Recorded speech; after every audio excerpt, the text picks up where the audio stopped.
surely feels real now, you know.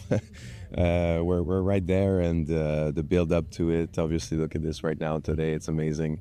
But the team is excited. You know, we are all living the dream right now of having the World Cup, and stepping onto the field, we transform that into business and pure joy to represent the country. And so the team is happy at the moment, very focused as well.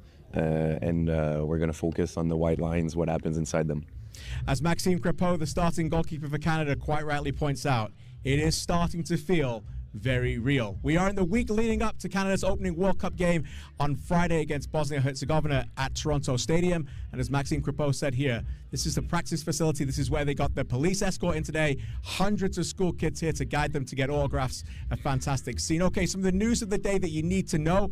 Very crucially, Ali Ahmed, Jacob Schaffelberg, both back in full training. We saw it, and they look really good in some of the attacking drills as well. Modified was Moise Bombito. More from him in a second. And in return to play, Alphonso Davies, not doing a lot of ball work, so we'll keep an eye on him. Still no update from everybody here at Canada Soccer for Friday's match. And also Ralph Priso, who was in the battle to try and maybe replace Moise Bombito or even Marcelo Flores, feeling something a little bit in his hamstring again, so keep an eye on that. Wasn't in full training today. They're hopeful of getting him back there this week as he tries to get in that roster, which could be announced as early as Thursday. No update, by the way, on the roster, but we did have an update from Jesse Marsh, who officially has still not declared Moise Bombito as out of the tournament. Yeah, Moise, we're just going to go day by day. I thought he looked really good today, so that was a positive development for him.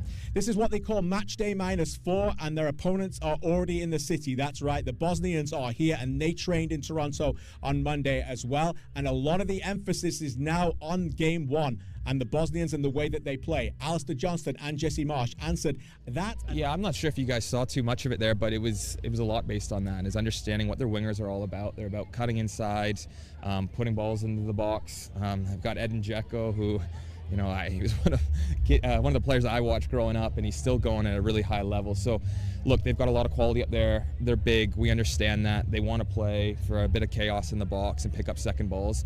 Look, we played against teams that are not dissimilar to that, and it's about moving your feet, and as Max touched on, defending with 11, is that you're going to need your wingers to come back and do a job. You're going to need your 10s, even your number 9 potential to come back and help out, and that's something that I think that we've, again, continued to chip away at.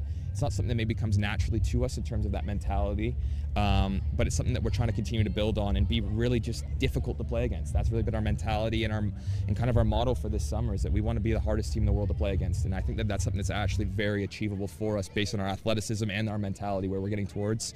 So that's going to kind of be the idea for the summer. Well, Bosnia scores a lot from crosses and from set pieces, right? So we wanted to work on some of our defensive aerial responsibilities and crossing situations. They're very big, and so we even know on set pieces that they're very dangerous. So that was the emphasis today, was working on how we defend them and how we transition when we win the ball. So I thought it was an effective training session. Yeah, we had a lot of actions around the goal, so we're going to score more goals, so I don't have to put up with any more stupid questions from you guys. Another key observation from training was finishing drills. About 30 minutes at the end spent with real intensity on how to score goals and finish, in particular around the strikers, midfielders, and wingers. A lot of the drills with Mauro Biello, obviously a great goal scorer himself, the assistant coach, and Jesse Marsh, was focusing around allowing the ball just to drift past you a little bit on the turn and then finish into the goal with the one-touch finish. So keep an eye on that as well, something that they obviously are very aware of that they need to improve on. Obviously, Kyle Larin, no goal in 13 internationals. Jonathan David, no goals from open play in 10. They're looking to